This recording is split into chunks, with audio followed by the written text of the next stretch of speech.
welcome to So There 'Tis. I'm Larry Horist, and I watched the Mueller statement. As you may know, that special counsel Robert Mueller, for the first time, has had a public statement. He didn't say anything during the investigation. And so for the 40 days since he released the report, he hasn't said anything. So there was a lot of anticipation. We were all saying, what is this guy going to talk about?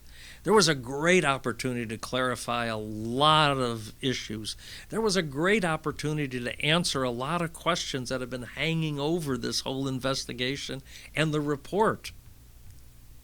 He did none of it. None of it. He basically reiterated the report. Now, if there was news, and there was, he announced officially that he's resigning from the Department of Justice. Now, in case you didn't know that, he was an employee throughout this whole process of the Department of Justice. His bosses were Rod Rosenstein, the Deputy Attorney General. His other boss was Attorney General William Barr. The old Attorney General, Jeff Sessions, was not his boss because he had recused himself. So he worked for them. He's now retiring, resigning, quitting, and going into private life.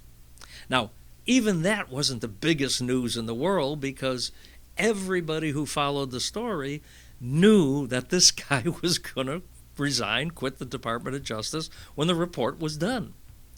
But regardless, it was great anticipation. Great anticipation. He's going to come to the microphone for the first time. Well, the first hint of a problem was no questions. He wasn't going to take questions from the press or anybody. He was going to make his statement. That was it. And what he did in that statement, and I watched the whole thing, he literally announced that he was not going to say anything that went beyond what was already written in the report, already out in public, and already regurgitated by the media. Nothing new. And that promise he lived up to. Oh, he lived up to it big time. There wasn't a scintilla of anything new. He clarified nothing. He said nothing new. Now, that's significant because you've heard it on television. This is a man of precise language, careful with every word. We heard that over and over from panelist after panelist on these so-called news shows. Yet, this man wasn't very precise. On the question of colluding with the Russians, he said there was insufficient evidence to think that the president had committed a crime. You know what that means? No evidence, no crime. The president is innocent of all of those accusations that were going on for 2 years, with media saying he's guilty, it's assured, absolutely. They were not only wrong, they were lying.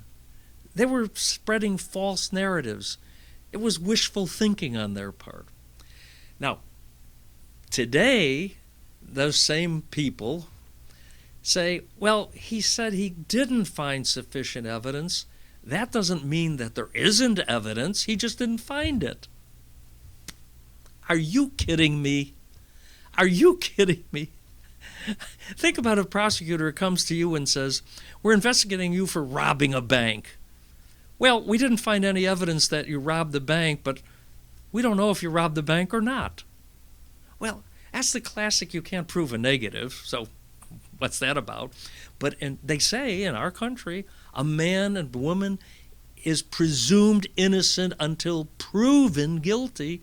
And what do we have in this situation? Donald Trump, we must presume and believe that he is innocent of colluding with the Russians. Why? Because it's obvious it's true. Now, on obstruction of justice, this man of precision, this prosecutorial, it was even worse. He said we have come to no conclusion. Now that means we have decided that we are not saying he committed criminal obstruction of justice. We're not saying he didn't. We have come to no conclusion. It's like that old bank robbery.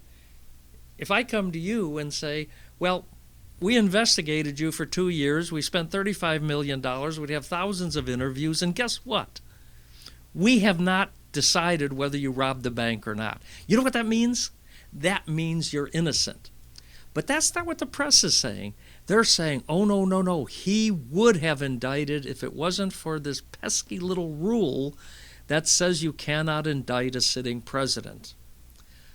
Now, that's only a rule. He could have fought that rule. He could have challenged it, but he did not.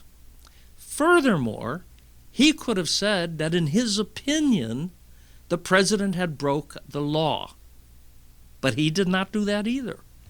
Now, to understand that, remember that Ken Starr, who was the independent counsel investigating Bill Clinton, when he issued his report, he cited 11 instances where he said Bill Clinton committed a crime.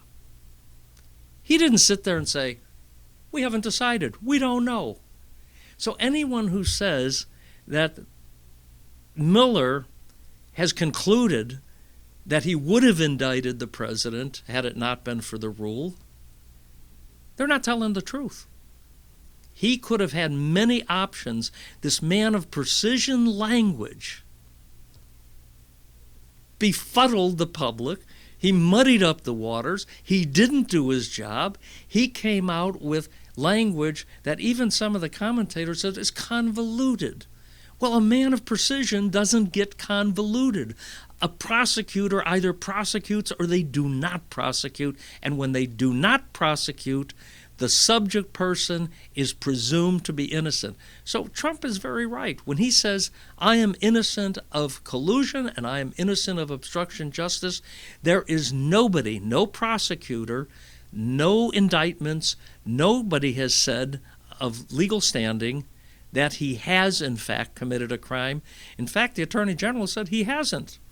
And it really was up to the Attorney General to make that decision, because Mueller was obligated to give his report to the Attorney General for the disposition of the report, which the Attorney General did.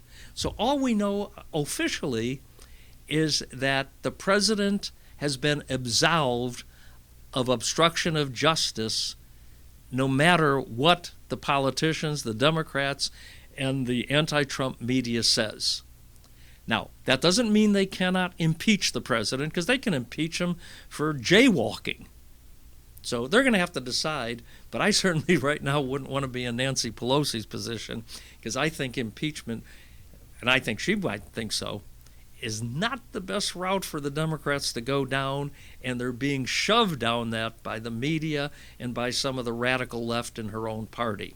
So, there it is.